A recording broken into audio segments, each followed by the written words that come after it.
Why do women always think our emotional frequencies and expressions have to be unilateral with theirs? We don't generally feel/express the same exact emotion the same way.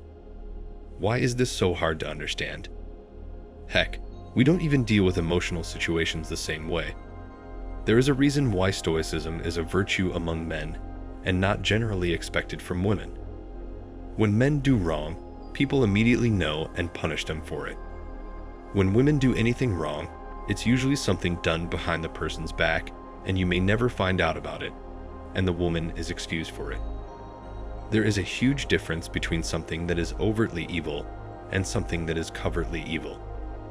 Covertly evil acts are 10 times as bad as overtly evil acts because not only are they evil, but they are cowardly as well. There is nothing worse than an evil coward. The reality is that the masculine energy is out of balance compared to modern women's feminine side for too many women in the West.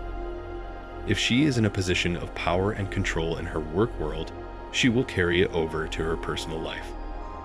This is not the type of woman who offers long-term potential for a man. A man wants peace, quiet, and support from his woman. Being with this type of woman would lead me to an early grave. In recent news, an ex-wife has cost a man his ability to father children for the rest of his life after feeding him hormonal blockers. In an anonymous post online, the sad man narrated how his wife suddenly became extremely jealous anytime he had ladies around him, including his co-workers and even relatives. In her quest to prevent her husband from cheating, the inconsiderate wife secretly fed him hormone blockers which made him more feminine. In his post online, the ex-husband recounted that he unfortunately got married to a young woman who continually became jealous anytime she saw him around females. As time went by, he realized that he started having unexplained mood swings. He became easily angered, got depressed, and developed serious anxiety. The young man went to check his hormones only to find out his T levels were very low. He confronted his wife, and she admitted to secretly feeding him with hormonal blockers because she was afraid of getting cheated on. Unfortunately, he will have to be on T replacement for the rest of his life and will not be able to have kids. Imagine living in a world where the person who's supposed to love you most will literally give you an irreversible medical condition for life. But supposedly, you're still the oppressor and the world is built for you. If a wife is capable of doing this to her husband, I can only imagine how many girlfriends or even roommates might be doing this to the men in their life just for shits and giggles. We all need to watch our backs and, more importantly, report to our doctor when you are not feeling right. Never postpone. Imagine what would happen if men wrote mainstream articles and blog posts about abusing and drugging their women, which leaves long-term permanent effects as a benefit of articles, and we're getting positive traction from people and the media. If women want control, get a pet, put them on a leash, talk to them, and neuter them if you want, but to have a conversation on how to control a person the same way a man who sells females controls a pro with drugs and calls it revolutionary is sick. Poisoning your spouse and castrating them while also giving them a medical condition that is irreversible is a serious crime. Why isn't she in jail and also everyone promoting the crime? Women who do this should be imprisoned for many years for poisoning. But you know that will never happen because the laws are made and enforced by the same cabal that wants to force you to take all kinds of unwanted substances into your body. Feminizing her husband does not prevent her from cheating. She still wants Chad and Tyrone. Men are not the problem, women are. If we go back in time, men used to experience less agony and suffering when they died in war, at least in the past. However, nowadays, a man who gets divorced and loses his house, children, wife, and sense of purpose is in a far worse situation than a man who dies on the battleground. Women simply want us to accept the bait and fight them in a stage game. Love is our battleground. Projecting vulnerability gives women power because it encourages men to step up, get engaged, and take care of them. However, as women showcase more and more authority, males will go their own way and seek out other motivations for living in addition to defending women. Why should we still be here if women don't require our protection? Women want men to remain by their side, take care of them, and listen to their issues, but they also want men to believe that they are not dependent on them.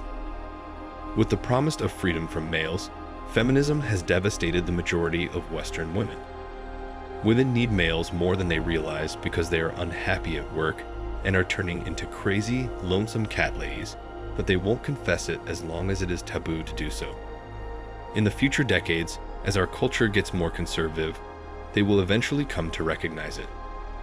Then, rather than saying they need males because it's true, women will claim they do because it's fashionable to do so. When ladies scream out for males to assist them, a lot of men will genuinely respond and come to their aid, restoring the supposedly traditional connection. Once they appeal to men to assist them, neo-traditionalism will make a comeback. Then, it's likely that many men will respond to their appeals and come to assist them. In exchange, they'll receive conventional relationships, and a new variety of neo-traditionalism will manifest itself. Women will suddenly claim to care about males in this scenario, thereby forcing men back to the negotiating table. Because the men's rights movement aims to reunite men and women in a conventional relationship, there are numerous traditions within it. That is likely another reason why the men's rights movement despises MGTOW 2.0. It not only educates men of the nature of women, but also informs them that they have no chance of victory. Because they are mostly married and serving as white knights for the women in their lives. Males in the men's rights movement sometimes struggle to adequately protect men. Their attention is first dispersed and not concentrated in one spot. But with MGTOW, we speak the truth and are not frightened of what others may say, even if they are liberal lunatics. Because we won't fit neatly into the gynocentrism box that males are meant to fit in, feminists despise us. You may either choose to be a conservative man or a man who acts like a feminist. Feminists only want to give males those two options since women benefit regardless of what they choose. Back to the story I shared earlier in the video. So we know that these estrogenic hormones are in a lot of today's products, and they cause men to get more feminine. But what about women? Shouldn't they get also more feminine?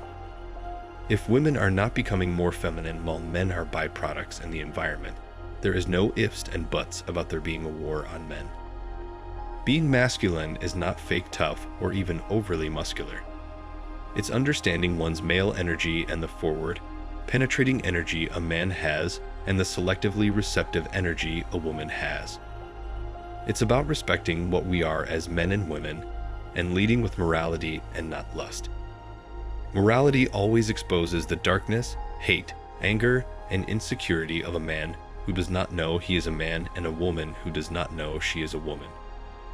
The term toxic masculinity refers to the use of violence and tyranny, and these very people who use fear to subjugate others are the ones who have given this label to men. A guy can be manly without physically assaulting a woman. He doesn't need to walk on other men to come out as powerful. If he does, it just demonstrates weakness, and it is blasphemous to associate such a weak act with being a man. Because those males aren't at all manly, and the entire story of toxic masculinity thus becomes invalid. Becoming a man is not something that can be achieved overnight. It requires patience, grit, perseverance, and a fierce desire to overcome whatever challenges life throws at you. It requires a strong mindset that doesn't make any room for doubt and negativity. You become a man in your mind long before you become a man with your actions. Masculinity allows you to reach greater depths that are beyond the superficial understanding of the current world. People seek him out in times of need because they are certain that he will always have a wise course of action or piece of advice for anything. That's the man everyone should aim to be in a world where everyone is out there to rob you of your masculine side. Thanks for watching Man Reacts. Show us your love and support by liking this video, sharing it with your friends, and subscribing to the channel. And let us know your thoughts on this in the comments. We're always up for a healthy debate and discussion.